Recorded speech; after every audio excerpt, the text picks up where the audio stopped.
2050년 탄소 중립을 목표로 나아가기 위해서는 탄소 중립은 온실가스를 줄이거나 온실가스 배출을 상쇄할 만한 적극적인 노력을 통해 온실가스의 순 배출량을 0으로 만드는 것을 말합니다. 노령화가 진행되고 있는 산림을 보다 젊고 건강하게 개편하기 위해 올 1월 산림청이 2050 탄소중립 산림부분 추진 전략을 발표했지요. 그런데 3억 그루를 베어내고 30억 그루를 심겠다는 말이 논란이 되고 있죠. 네, 30년이 넘는 늙은 나무는 이산화탄소 흡수량이 떨어졌기 때문에 이들을 베어내고 어린 나무를 심겠다는 것입니다. 그런데 영급 구조는 왜 개선을 했나요? 영급은 나무의 나이를 10년 단위로 구분하는 산림 용어인데요. 30년생 이상, 즉 4연급 이상 산림이 전국 산림 면적의 69%를 차지하고 있어서 더 많은 나무를 베어내기 위해 영급 구조를 개선한다는 겁니다.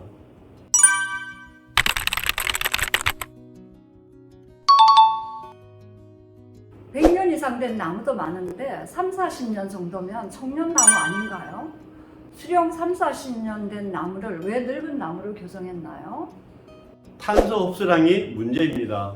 국립산림과학원에 따르면 CO2 흡수량은 20년까지는 증가하지만 30년이 되면 감소한다는 겁니다. 그래서 교체해야 한다는 거죠.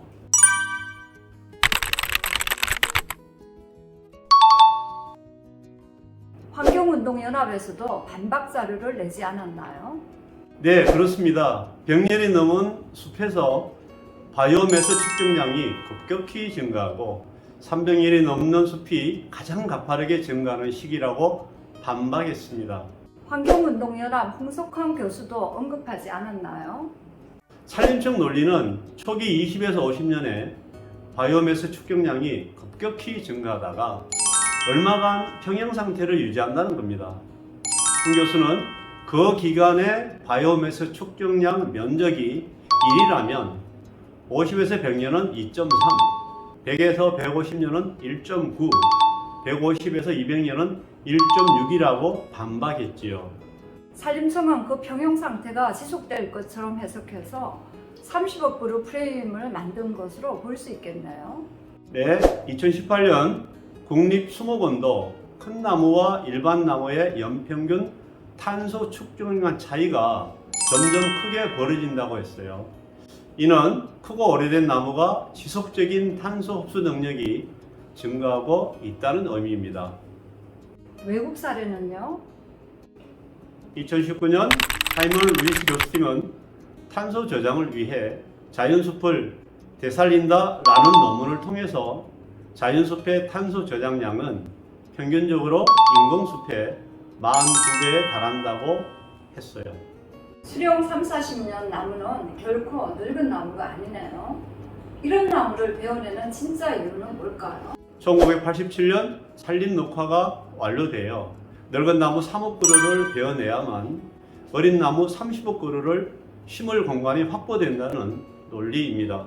산림청이 산주들에게 조림 비용 90% 국고 지원 명목으로 벌목을 유도하는 셈이네요.